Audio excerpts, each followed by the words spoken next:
Very quickly, I just want to mention again, as the Chancellor mentioned earlier today, that former Speaker Fabian Nunez had to cancel yesterday due to the flu, and on way less than 24 hours' notice, our Treasurer, Bill Lockyer, went well beyond the call of duty and agreed to come down from Sacramento and appear for us here. And I cannot say how grateful we are that he is here and that he was willing to do that. Indeed.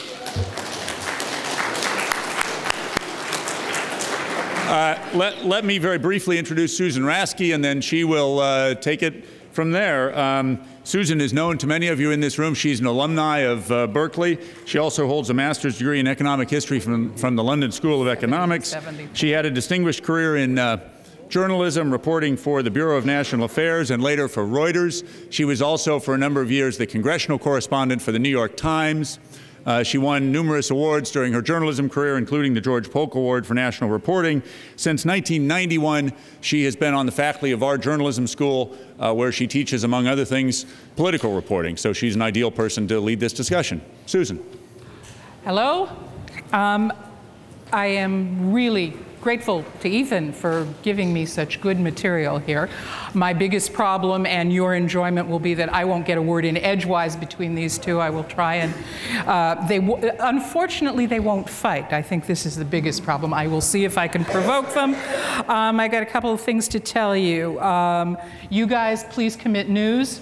We have guests here from the Korean broadcasting system who want to know what the heck is the matter with California. So all the way from Korea, please make news for them.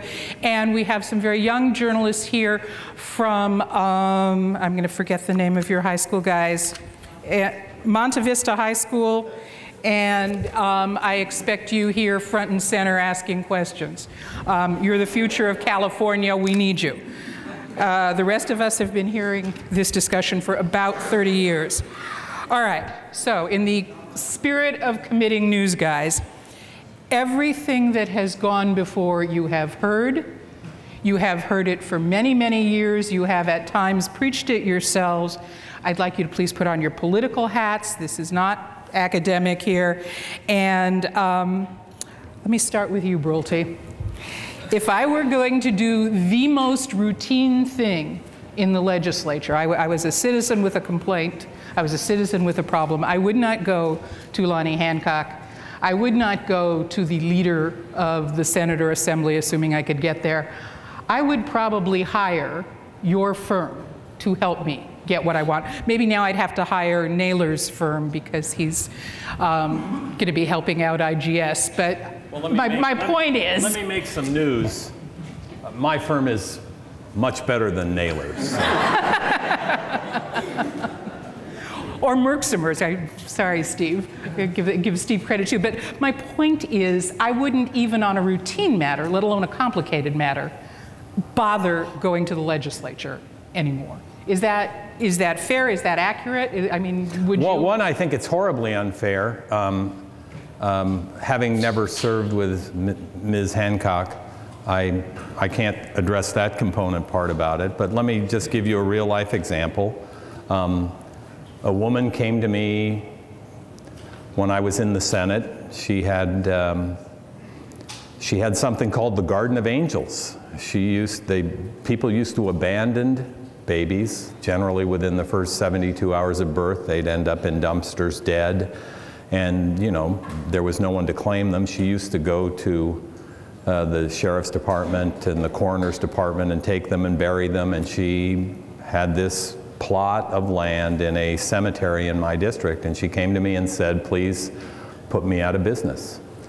And we began the process of looking into the whole issue of baby abandonment.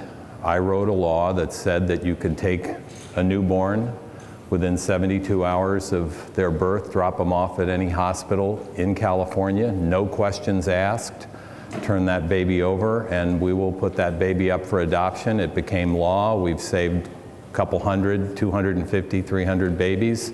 Probably the most important thing I've ever done in government, and it came because one citizen came into my office with an idea. So I don't buy into this, that you can't approach your legislator with good ideas.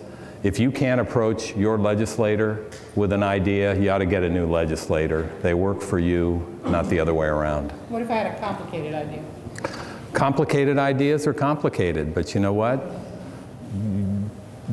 If it's a good idea, smart people will work it through. I mean, a lot of time people come to me with ideas I don't happen to agree with. I mean, in one case, the Cardinal Mahoney of Los Angeles. I mean, I'm not a Catholic, I'm a Baptist boy. He had some idea relative to some social welfare program. I didn't agree with it. But I sent him to a Catholic Republican named Dean Andall. Dean thought it was a great idea. Became law. I voted against it. But, and it's the law today. I don't even remember what it is. But, you know, look, legislators, I mean, there are some people who believe that being in government is part of the ruling class. And it's unfortunate that there are people who believe that. My general view of most of the people I served with, including this man, is that they have a heart for public service, they care passionately about their community, and they are very, very easily approachable. One of the things, and I'll let you have back at this, but Mr. Treasurer, one of the things that we heard today is, just as is true with Congress, that everybody loves and in fact fits perfectly with his or her own legislator, but that the consensus on the hard issues is no longer possible. There was some magic in the air when you guys were around, and that magic has gone. One of my favorite former staffers in Sacramento says that you used to be able to walk into a room of legislative leaders if you were a staff expert on the budget and say, "Hi, tell me what you want and I will figure out how to give it to you," and that is no longer possible, and it's not because of the budget numbers, it's because of an inability of leaders to coalesce. So.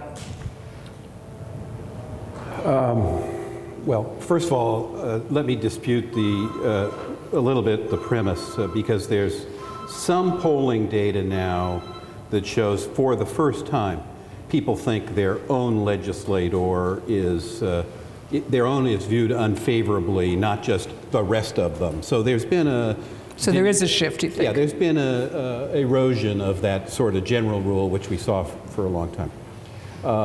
Most of, if not all, of the people that are involved in the very publicized stalemate issues, taxes, budget, and so on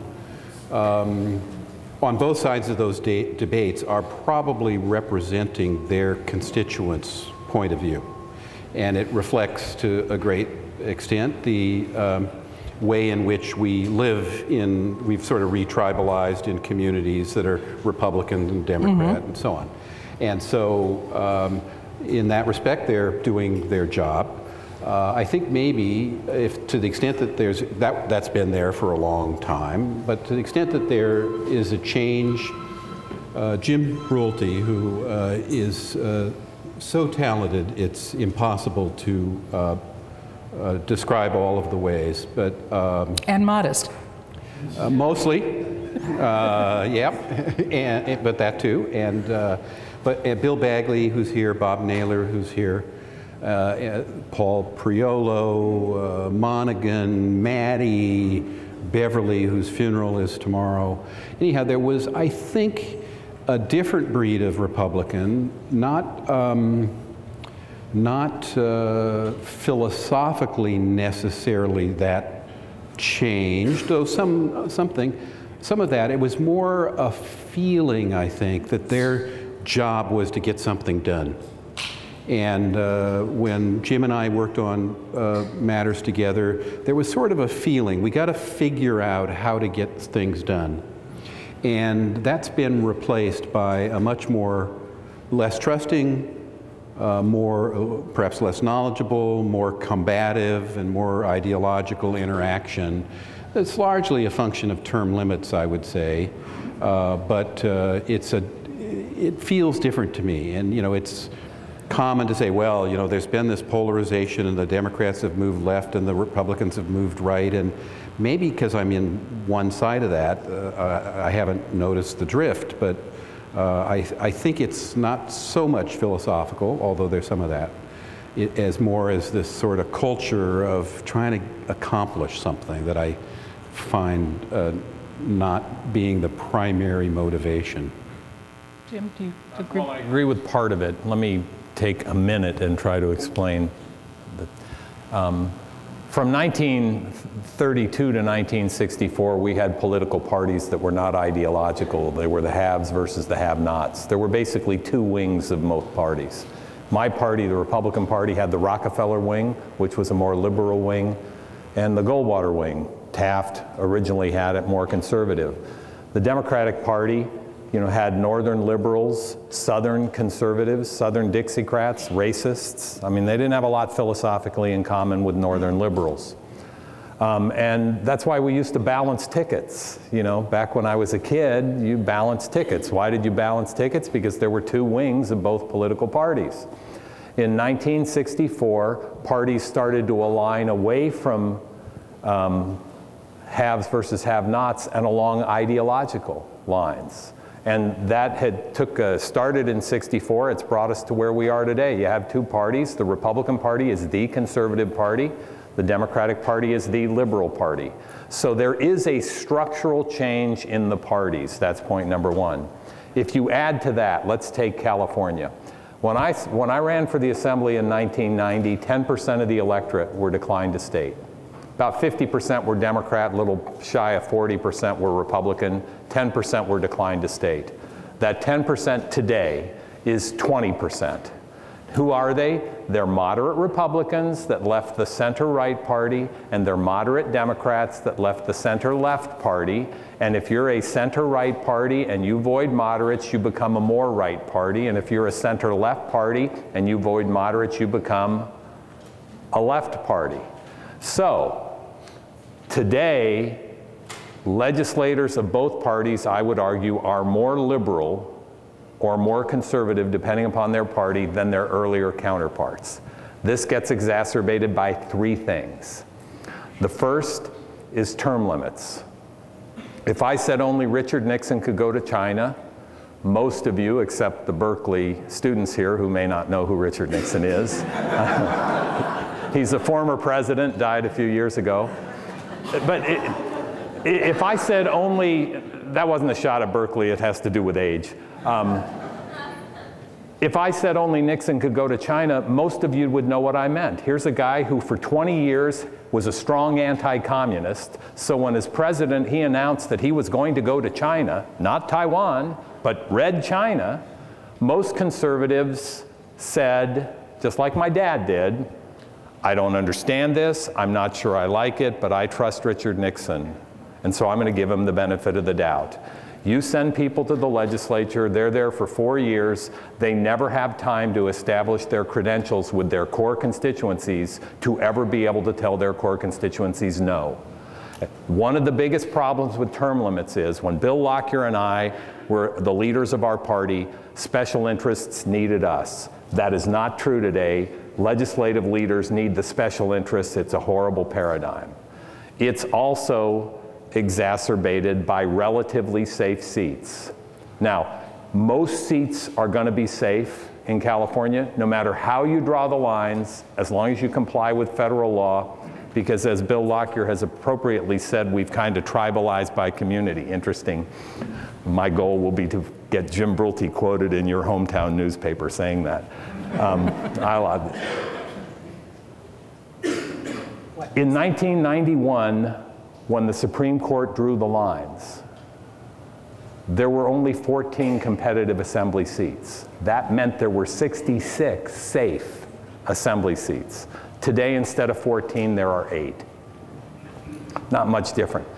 As long as you have safe seats, and as long as you have only the most liberal voters voting in Democrat primaries and only the most conservative voters voting in Republican primaries, you are going to continue to create and exacerbate this debating society that can't get together. It's not accidental.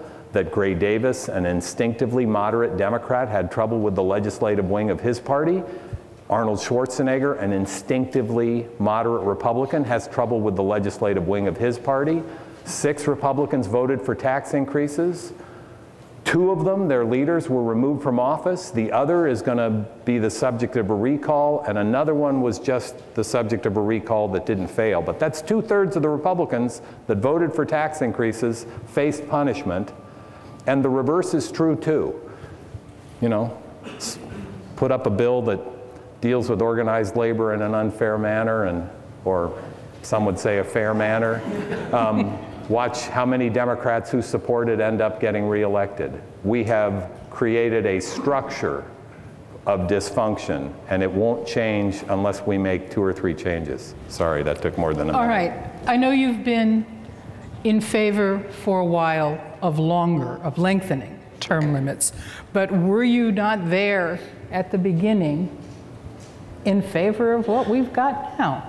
Well, look, I support term limits. I think they're a good idea. I campaigned for them in 1990, but at the time I said 6 years is not enough. I mean, now think about this. First of all, barring a political earthquake, Democrats are going to be the majority in the next election. Next November, some Democrat is going to be elected to the Assembly. He or she is going to be sworn in December. They're going to go through 2 days of training, Hertzberg-Leonard University. It's basically how to be a legislator. They're going to go home for Christmas. They're going to come back in January. And in February, before he or she knows where the ATM is, next to the cafeteria in the basement to get some money to go see a movie, that legislator will be presiding over budget subcommittee hearings, deciding where billions of dollars of your tax money is being spent. And I will tell you, he or she isn't ready, no matter which party it is. And I don't care how many academics or radio talk show host says you ought to be able to figure out California in 2 years or 4 years. California is horribly complex, and doesn't matter how many degrees you are, how smart you are, it's hard to understand the complexity of the state. And I can only tell you in hindsight, having served as the Republican leader my 10th year in the legislature, I can tell you in hindsight, there's a whole bunch of things I didn't know when I was the Republican leader in the Assembly, when I was there in my 3rd year. Did you? Oh, go ahead. Yeah, just a reaction, because, you know, Jim and I have had this interaction before, and, you know, it's a clever intellectual trap, I think. And I just have to give him credit for, you know, sort of the description of how the independents left the Democrats and Republicans and left them more liberal and more conservative. And of course, principally the independents philosophically are very, very close to where the Democrats are today on most issues. But so you have to kind of wonder who left and who didn't, and why. I guess I start with sort of, the labels always concern me. I started being political when Adlai Stevenson, that's a name they definitely don't remember.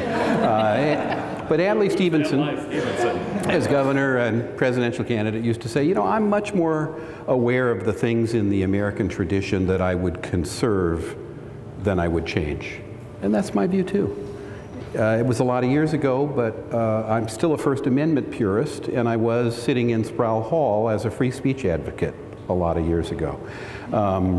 Those are enduring conservative, I would say, values. But so I don't disagree with the analytics in terms of dependence on special interest groups, people being too inexperienced for very serious work that needs some apprenticeship and they don't have a chance to get it, and some things. And I guess that's the more important thing to note our agreement on with respect to those matters. All right. So this is the morphing of Jim Brulte into Lockyer and Lockyer into Jim Brulte. We're going to get to pensions in a moment. Happened a long time ago. I still want to know, when you guys were leaders, did you not take your caucus people into a room and say, you don't vote the way I need you to vote to settle this issue, I will run ads against you, I will do this against you, I will see that you don't get a dime from me? I mean, why? You couldn't do that. You could not do that cannot today? do that. You both cannot do agree that with as a leader. Well, You can But make but you guys did. I mean, Well, look, No, we didn't.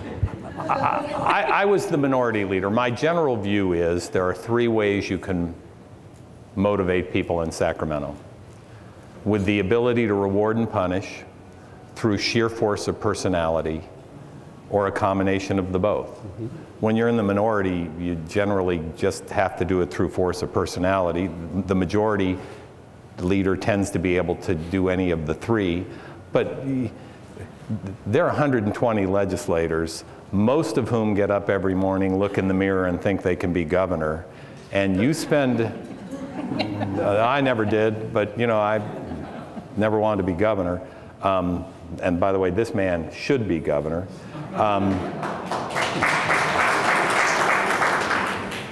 If you, that's news, Koreans, news. And there are not enough Koreans in the state legislature either.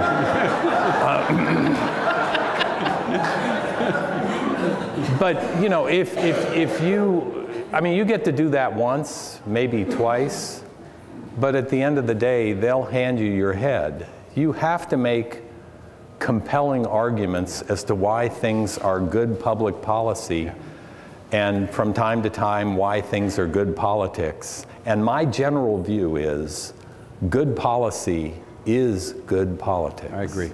So if I somehow magically could put you back in charge of a caucus, could you make policy today? Could you make good policy?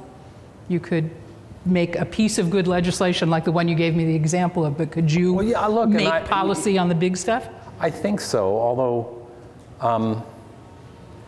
you know, we've reached a very, very difficult period, and, you know, I mean, Bill Lockyer was very good at saying I was full of crap. I mean, I thought that was a very polite way of saying it. Look, I'm a pro-life, anti-tax, small government, pro-parental right, pro-local control Republican. And if I were in the state Senate today, I would be one of the liberal Republicans.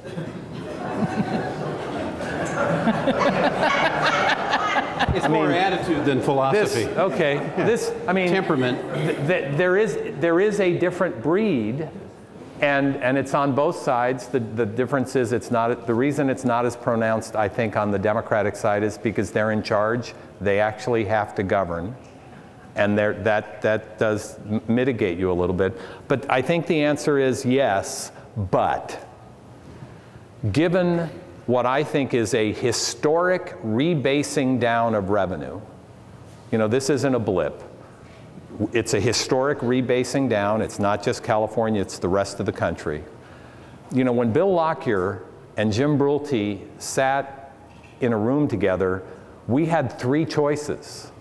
We could do good, we could do better, or we could do best.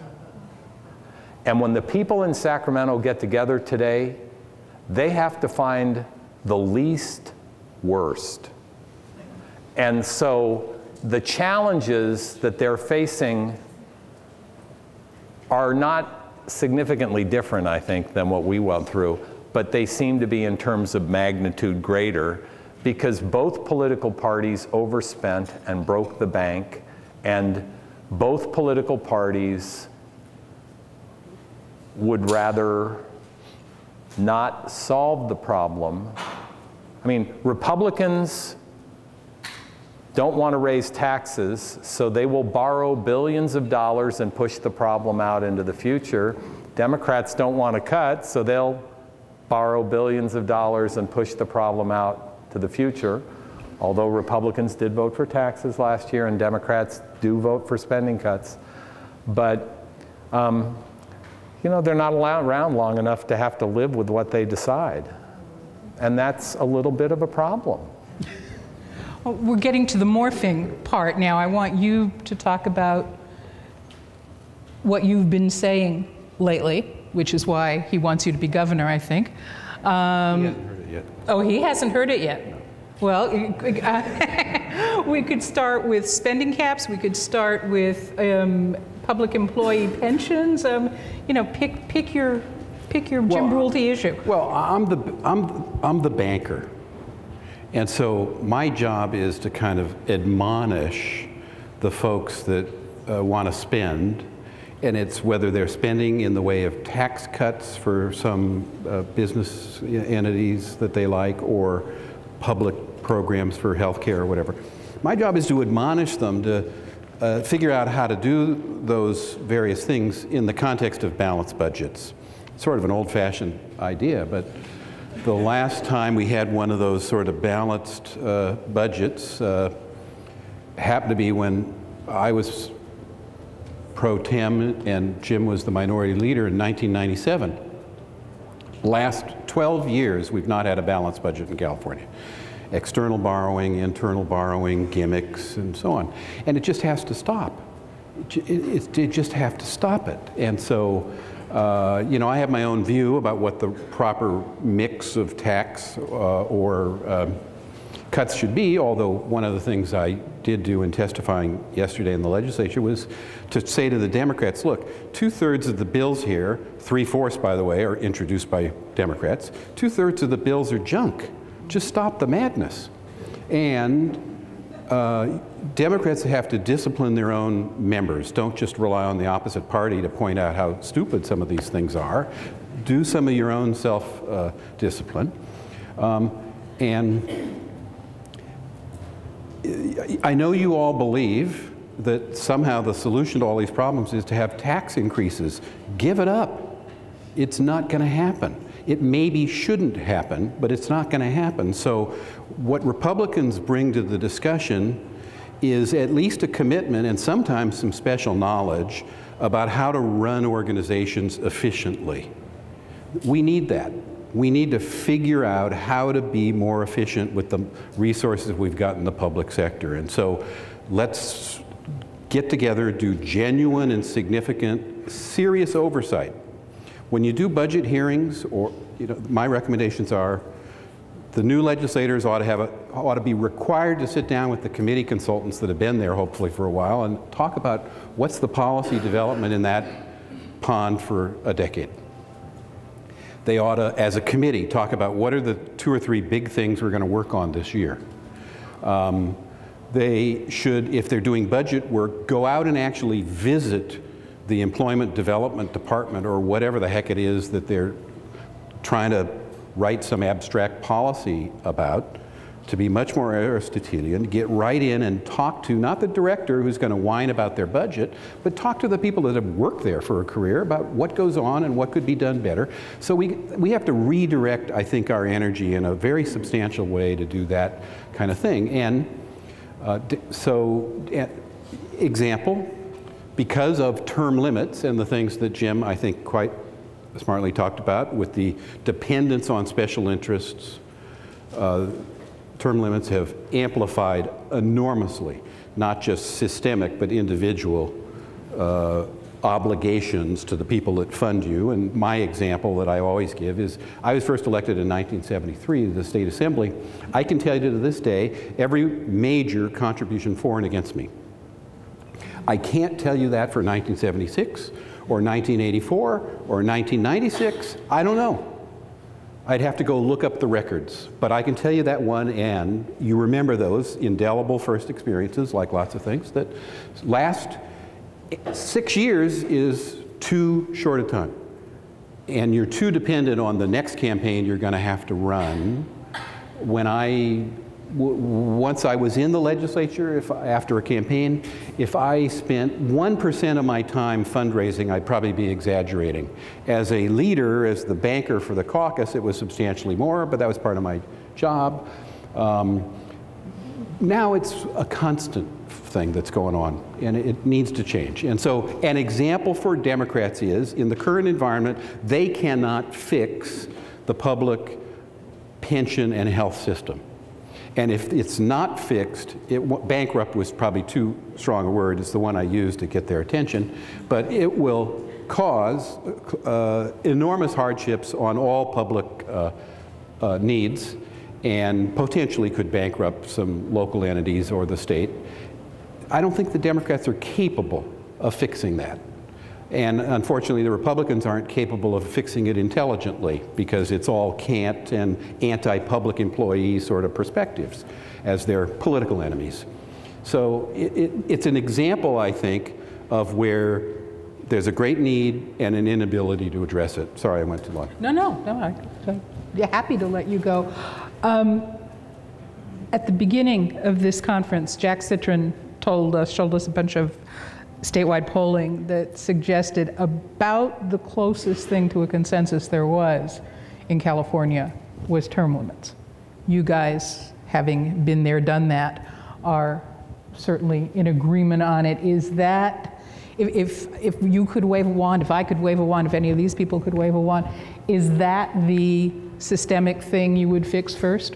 If you could, I mean. It's one of a number. It's not the one I would do first. What would you do first? You know, I would put in place a spending limit of some sort. Smiling again. Well, no, I'm going to steal one of Bill Lockyer's lines. I've told you. Bill Lockyer said last time we were together that the Founding Fathers were brilliant because they crafted a system of government that even idiots could run. And that, you know, I'd never thought of it that way, and it really is smart. Look, when I got to Sacramento, I thought there were two political parties: the small government Republicans and the big government Democrats. And you know, I was wrong. There are two parties. The big government Democrats are there, but they're not small government Republicans. They're smaller big government Republicans. I mean, we proudly beat the tar out of Governor Davis for breaking the bank. But the dirty little secret is the state budget, the 2000-2001 state budget that broke the bank and we are still trying to pay off the deficit for, passed with a majority of Republican support in the Assembly and a third of the Senate Republicans supporting it, notwithstanding my opposition to it. Everybody overspends when it's not their money. I used to work for a member of the legislature. He will remain nameless. He had his own private company. What he paid secretaries in his private company was significantly less than what he was willing to pay secretaries who worked for the state. Even though the job was the same, one was his money, the other was our money. Everybody overspends, and so you have to take human nature into account, and you have to find a way of restraining it. And so the first thing I would do would be to put in place a spending limit, and there are any number of limits that you could put in place that says you can't grow government beyond a certain point over a period of time. It allows certainty to the people who need it. It limits the ability of both political parties to overspend. That would be the first thing I did. And government is the first thing you would attack in that? I mean, we keep hearing that per capita California ranks near the bottom of spending on its government. Well, actually, that's not true, but we're not going to debate that. And, you know, I know there are at least two other Republicans in the audience that... So in this, even if I made a better case, you wouldn't believe me anyway. No, you have to do that because it's not fair to anybody. One, we have these massive fluctuations of income because of our current system. If we don't fix that, you have to find a way of not spending the huge upsides.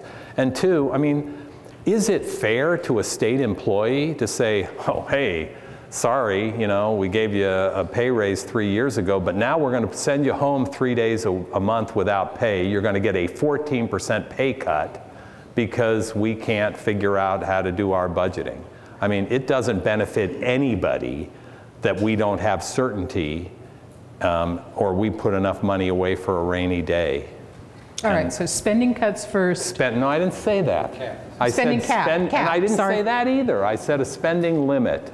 A cap suggests an ultimate top. A limit suggests a rational, methodical opportunity to spend more. And you have to have enough of a rainy day fund because nobody's been able to figure out how to repeal the business cycle. You're going to have good years and bad years. And when you have good years, my team wants to give it back And his team wants to spend it. And when you have bad years, my team doesn't want to raise taxes and his team doesn't want to cut. So that's human nature. You recognize it. So how do you get around it? You say, you know, you can spend no more than the 10-year rolling average increase in revenue. So when we get a 20% increase in revenue one year, you only get to spend 6% of it. That's rational. I would deal with term limits. I think there ought to be 12 years in either house. No, that's less than what you currently had. I have 14, only because it allows you to be there, and it also helps the mentoring process. One of the big problems with term limits is there are no mentors today. And, you know, my Republican friends will not like to hear me say this, and this might even cost Bill a couple of votes. I learned a lot from Bill Lockyer. Not that he set out to be a mentor, but, you know, Willie Brown was there, Bill Lockyer was there, Ken Maddy was there, there were, Ross Johnson were there. There were people that had been around a long time, and I could learn from what they did right, and some of them were honorable and honest enough to share what they did wrong. And that's a very, very important, I mean, you go through apprenticeships in business and in the trades because you want to do your job better. There's no longer apprenticeships. So I would fix term limits. I also think, I'm not an expert on the issue that's on the ballot in June, but as long as you have a continually smaller percentage of Republicans and a smaller percentage of Democrats in the state, and when you look at primary voters, which are the most partisan, as long as you continue to have declining participation in the primaries, you're going to continue to get right candidates and left candidates, and that doesn't help governing because most Californians, I think, believe that the solutions are somewhere in the center. By the way, unlike the Republicans, our party lets the independents vote in the Democratic primary. Yes, my party is the stupid party. And it does, we hope, but we just do what you know. We just beat down a resolution to prohibit independents from voting in our party primary. All right, that was his wish list. I mean, well, it's not one I particularly disagree with. I mean, you'll find some, I think it's fine to have I really was amused by the difference between a limit and a cap. It was brilliant and probably right. But I like one of those things. It's okay. And the reason is the Teachers Association, as soon as they want to bust out of it, can with their initiative to spend more. So, okay, I would trade that one away. I wouldn't do it without a good swap. But so what's the swap? Well, what's the swap? Well, what's the deal? It's probably some tax revenue of some sort, or some particular spending change. That, if you look at the state budgets for, you know, the most typical cap advocated or limit by conservatives has been the rate of inflation and population growth should be the number. You can grow that. And okay, let's say we work with that one. If you look at the last decade, what you'll find is that K-14 schools have not kept up with that number. They're 0.2% below it. The university is just a smidge above it. This is not putting into these numbers all the last year budget things. So, but welfare has been cut 7.6% every year below that amount. Healthcare exceeds it, but still 3.5% or so, still substantially below healthcare account inflation in the private sector and nationally, because we have various caps. The two areas that have busted the cap are spending on prisons and tax cuts. The principal one being the car tax that was cut. I always am amused, Jim's heard this, that George Washington's tax program in 1791 was tax cars and tax sin, whiskey. We're still having that debate, but anyhow, it was a carrot Carriage tax. Some of you are scratching Yeah, you your wondered head if there was a car.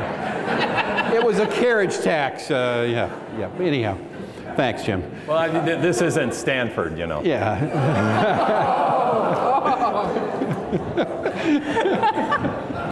We're splitting off the southern. It's all right. Well, you're right. At Stanford, they would be more familiar with carriages for rich people. The news will be that I got the crap beaten out of me on the way to my car. No, but prisons and tax cuts, you know, that which the Republicans mostly advocate for the most of the things that have been busting the cap. And so one of the things I suggest to them is, hey, discipline your own spending, you guys. If that's what you believe, don't wait for the federal court to tell you to do it. Try to figure out how to have intelligent sentencing policies. Now that's, I think as a general matter, the way Jim has framed it of a spending party and a spending but a less spending party is the correct way to understand these things generally. But certainly for volatility and revenues, capturing the extreme ups and banking it for the rainy day is a smart thing to do, and we ought to do that. Term limits, I would mention a lot of legislative work. Legislative work is different. You know, I guess the way I want to say it is this. What an extraordinary experiment. No big place on the planet in the history of our species has tried as fundamental principle to say everybody counts. What a glorious idea. And we're still figuring out what that means. And, you know, so Jim talked about the have and have not debates that define parties. I still personally think that's the heart of it. That the two principal issues for people in politics and others to think about are with whom and for what, and with whom may be primary and for what secondary and derivative.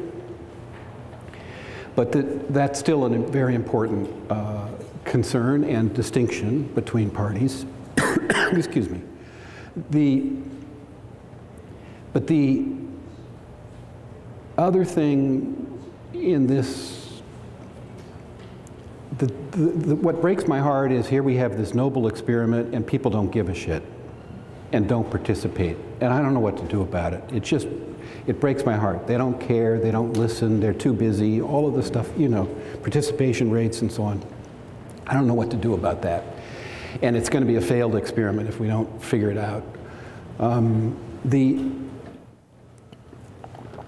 The legislative work, and what's special about the legislature, it's the people's branch. All the other stuff is aristocratic. It's really the branch the people own and about which they are the most critical and least understanding. The great accommodations in a plural society, which is a greater need always because of the diversity in a state like ours, the accommodations get worked out there between the regions and philosophies and interests and so on. And it's a special kind of skill. It requires listening and working together and trusting each other in a way that's different than executive or judicial governing. And you need time to figure out those skills. We all go to Sacramento kind of with an attitude of, they've screwed things up and I'm going to fix it. And it takes a while to realize they got a lot of advocates. There's plenty of that around. They don't have many mediators, and we don't naturally seem to have mediative skills. And that's what leaders do if they're any good at it. And this guy was one of the best. And so you need time to develop that skill set. For me, I was 25 years in the legislature, and it was 21 before I became the leader. And I was, I think, getting better up to my last day and learning more all the time. And everyone is different. Some were dead on the first day they were there and the last day they were there, and so on. Without naming any names. That's a bipartisan thing. Yeah, right. No names attached to that. So anyhow, so term limits, unfortunately, separate from all of these impacts on lobbying and fundraising and knowledge and experience and apprenticeship, it just doesn't give you the space to get to know each other and to figure out what you can do and look for the things you can work on jointly. It's too combative in an atmosphere.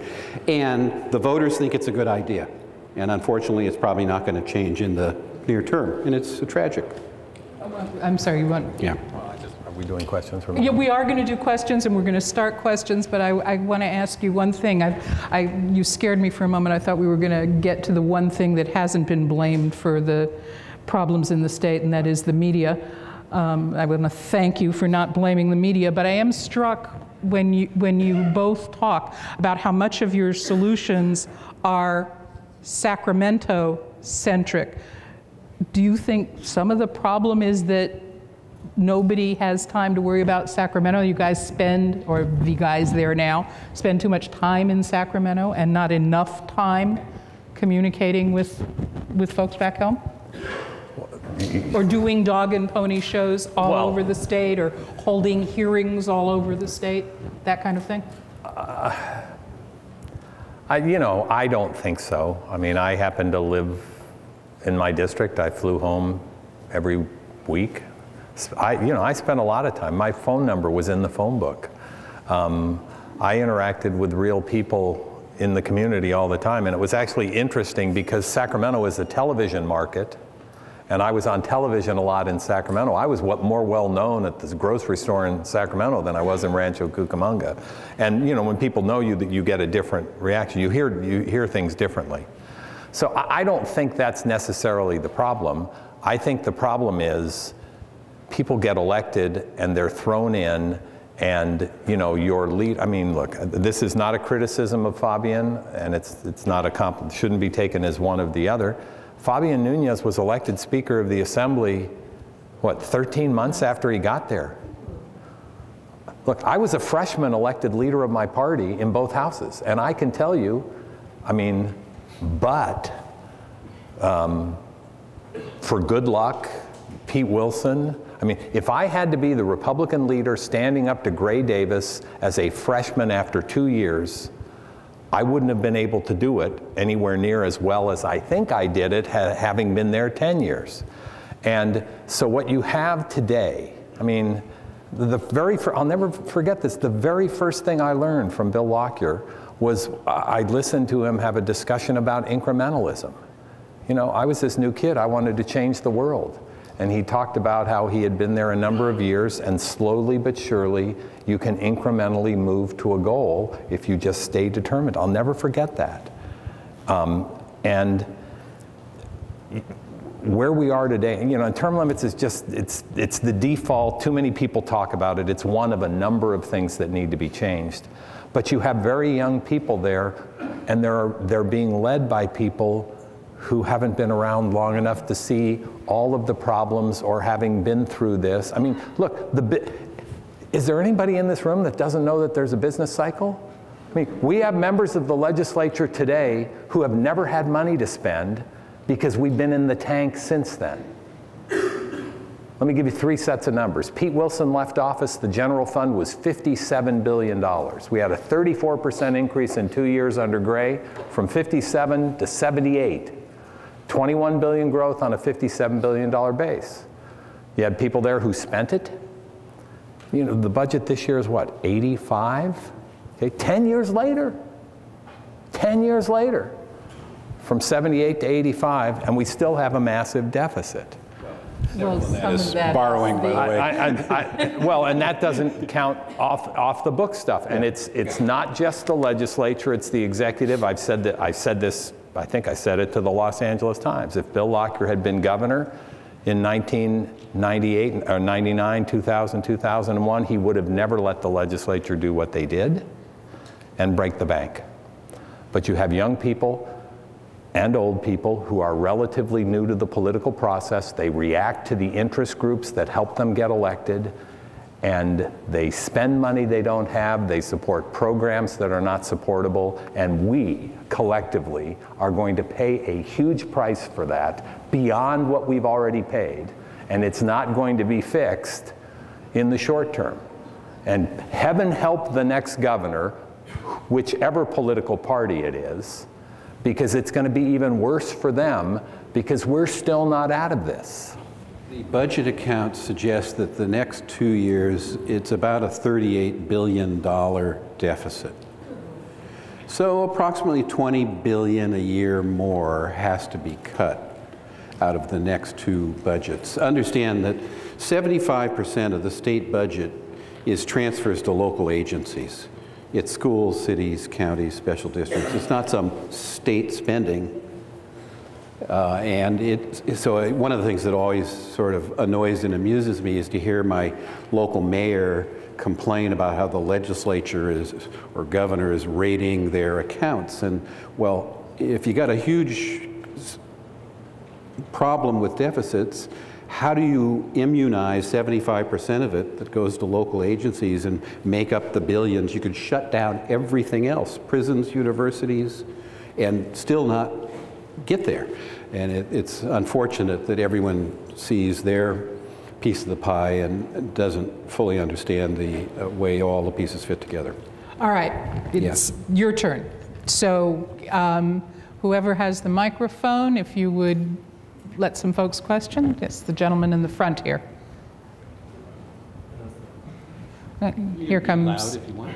Yeah, I was going to say we might be able to hear you sans microphone. I was taking notes on the wish list, and there were 3 from Senator Brulte, and Treasurer Lockyer stopped at 2. I was hoping you'd react to his 3rd, which was, I think he's in favor of the top 2 ballot measure next year. If we were major changes, I'd change the budget process in a number of ways. One would be majority vote adoption of the budget, not on taxes. I'd keep the 2/3 there. But the budget is annualized, and it's costing us hundreds and hundreds of millions of dollars because we have the summer food fight, and it's not worth it I wish, frankly, that there are a way, I would prefer to get 2/3 agreement and a bipartisan budget in a timely way. I don't know how to do that without trying to change the rules. Now, the truth is, a decade from now, no es un problema. 2/3 of both houses are going to be Democrats, probably in a decade. And they will probably do things that are not smart to do and step on the minority party and their perspectives, partly because they're going to be angry, I suspect, and feel like that's getting even for years of stalemate. And they'll want to tax and do things, and so hopefully a governor will put the lid. But I would put that on as a 3rd. There's a longer list. I'd be happy to, fix schools. Fix schools would be number 1 for me, frankly. Let's get some more questions. Lady over here.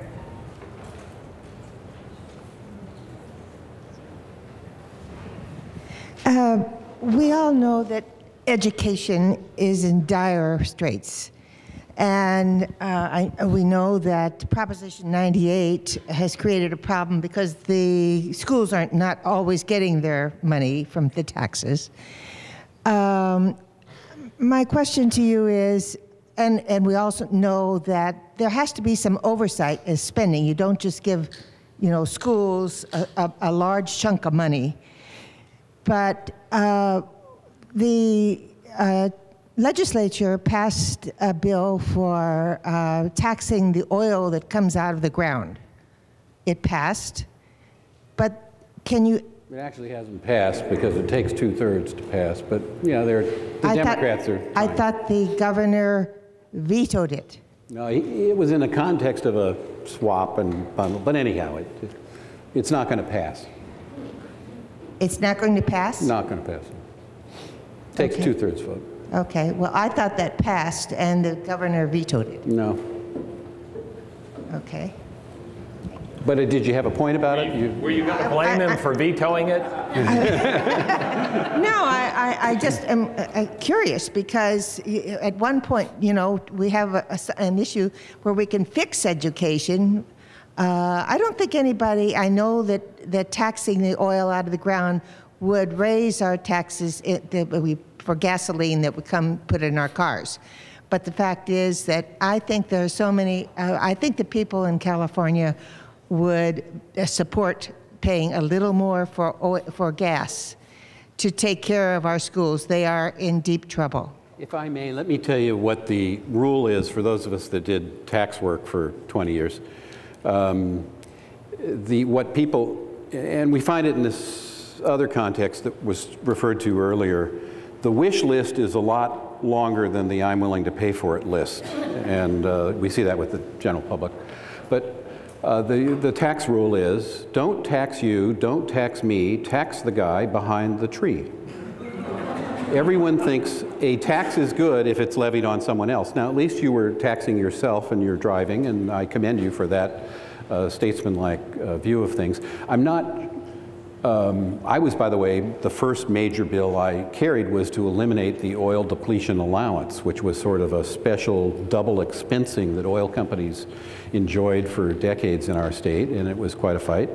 I think the analysis of tax burdens has been propagandized by the Democrats with respect to this matter, in the sense that they don't want to aggregate property, corporate, and other taxes to figure out what's a fair levy and just say, this one isn't levied by Texas or Oklahoma. I'm not an advocate particularly for big oil, but I'm for nuclear power. The stuff we get here from 93 million miles away wirelessly, we ought to start solarizing in a very serious way. It's wonderful nuclear power they have up there, and get off this dependency. But anyhow, it's not going to pass. It takes a 2/3 vote. All right, more questions. Gentleman back there in the gray? Yes, you. No, the fellow in the middle of the aisle.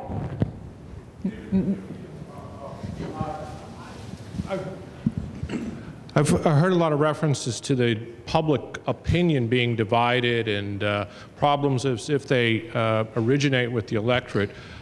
There's been no discussion that I've heard about the campaign financing and the hiring of advertising agencies and interests to, in some ways, misinform or to make the public more divided on behalf of the interests of this particular public employee union or law enforcement or teachers.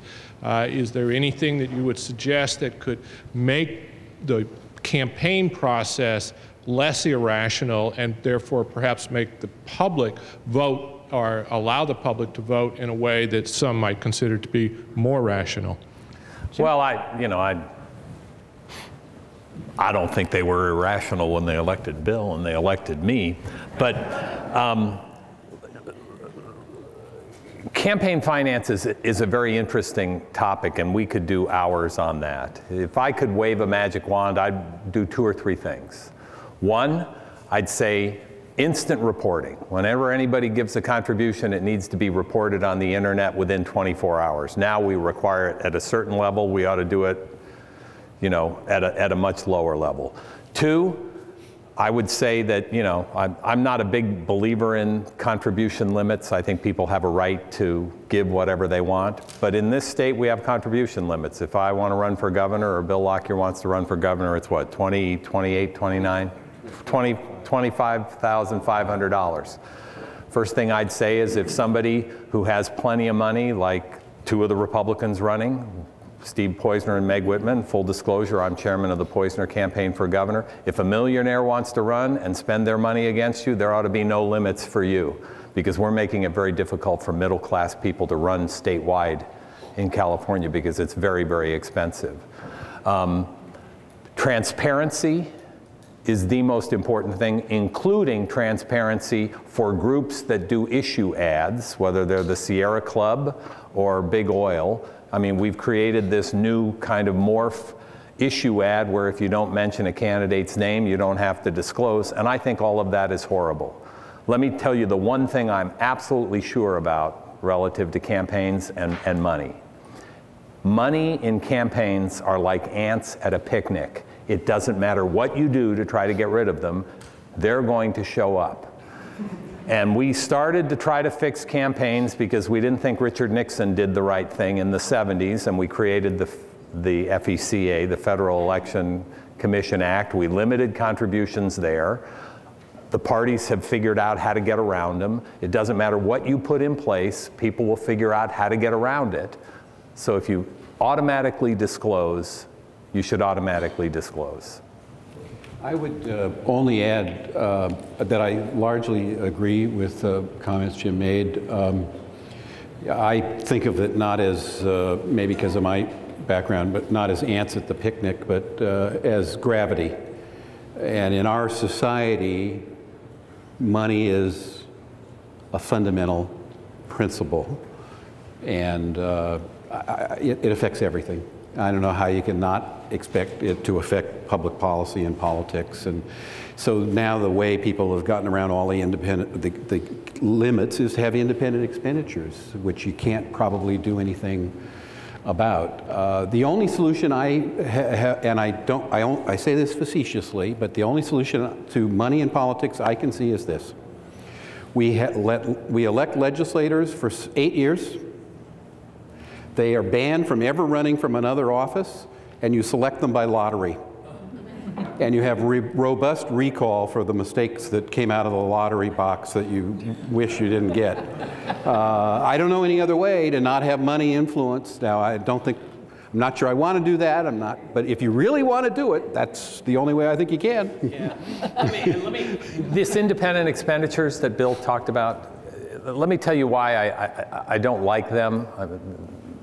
From a purely philosophical point of view, as a leader, if they help my candidates, I'm for them, but let me just, if I'm running against Bill Lockyer, and I have to put my name on an ad, and I can be held to account for what I say about him, and I get it wrong, the media generally beats me up.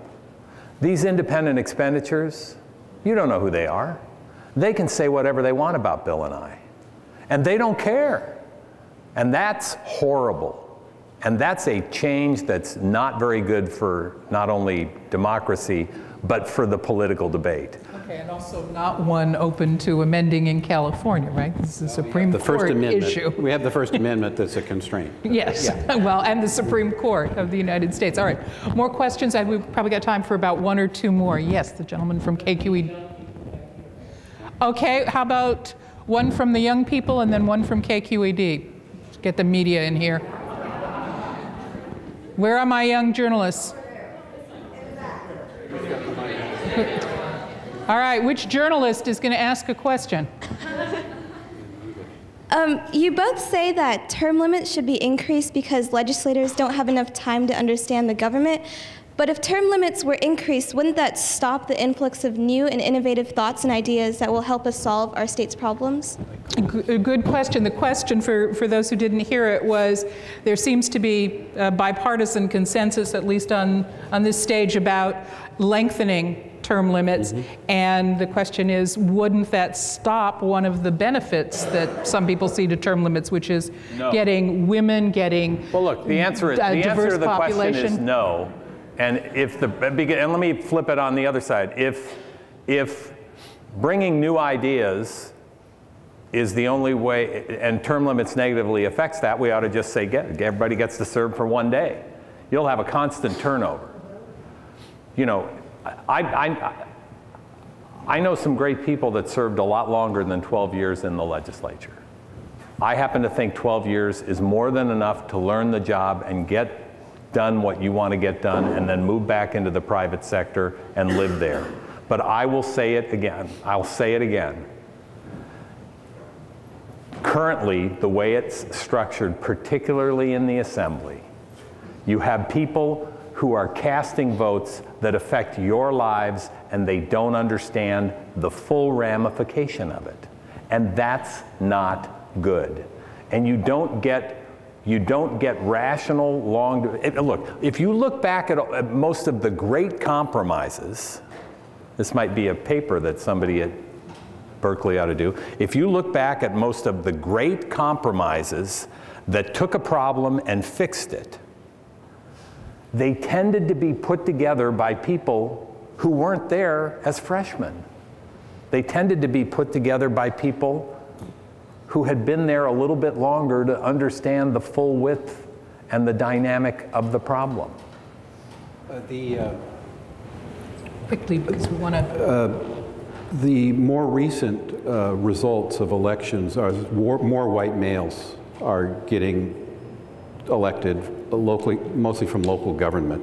So there were some demographic changes when it first went in, and the trend in recent time has been. So I'm not sure it gets you anything particularly different or new. And the churning prior to the term limit law was actually in many ways greater than it has been, where people serve their full amounts that they're allocated. The turnover was terrific in the, not for everybody. There were some that were there a long time, but the median number of terms was very short. All right, gentleman here in the blue shirt. Yeah. Silence microphone? You've got a good radio voice. I wonder if there's a little bit of an incorrect impression due to the crisis we've had in the legislature that nothing works. I mean, Governor Schwarzenegger had 700 bills on his desk that somehow made it through. Some things are small, like I think Nancy Skinner, the assemblywoman from Berkeley, got something passed to change the dimensions for bike racks on AC transit buses. But she had net metering. She had net metering? Mm-hmm. Okay. Energy net metering. Oh, right. And so, no, so there are big things and there are small things that still get through. Mm-hmm. Is it that these things don't matter so much that they get through and nobody cares enough? Or is there a ray of hope there that maybe there is room for consensus or compromise on the bigger things? I don't know that anybody said the process doesn't work. I thought the question was, how do you make the process better? And the legislature gets together and does good things all the time. You just don't report it if you're in the media. I knew if I waited long enough, it would be our fault. No, I mean, come on. You do not report about the million cars that are going to go down the freeway, what is it, I-80 up here, and don't have an accident. You're going to write about the one that crashes into the barrier and somebody gets hurt.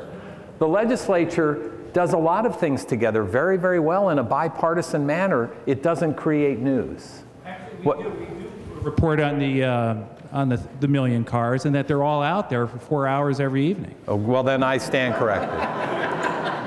But so no, look, I think that happens. The question is, how do you get a more perfect union? How do you get a better system of government? And if any, I don't think any dispassionate observer can look at the legislature today and say, this is the ideal, this is what we want. And the problems today are not being papered over because the system works. The problems are being papered over because the system doesn't work as well as it could. We've always had ups and downs. We've always had revenue spikes and revenue declines, and people were able to deal with that. We have a structural impediment. I mean, it's been a decade at least since there's been real serious problem solving, at least on the fiscal side. There have been attempts, but you know, I mean, I don't think Bill was wrong. I mean, the current budget, what is it, 85 billion? It has a 4.96% surplus on paper. There's at least $8 billion on the expenditure side that are suspect. We just lost the Shaw lawsuit that's $1 billion. If the courts rule we can't, I'm not there, if the courts rule you can't steal from transit, that's another $1.7 billion. The legislature doesn't deal with the prison, the final part of the prison component, that's $600 million. That's before you get to the controller saying that revenue for the first quarter is off by over 5%, which is $1 billion. And I think if you extrapolate that out, the treasurer would know, what is that, 9 or 10 billion if you extrapolate it out over a year. So, you know, if you think having constant budget deficits is the legislature working, you just have a different sense of success than I do. 510-881-3277. I still list it. Me too. The people's representatives. All right, thank you guys very much.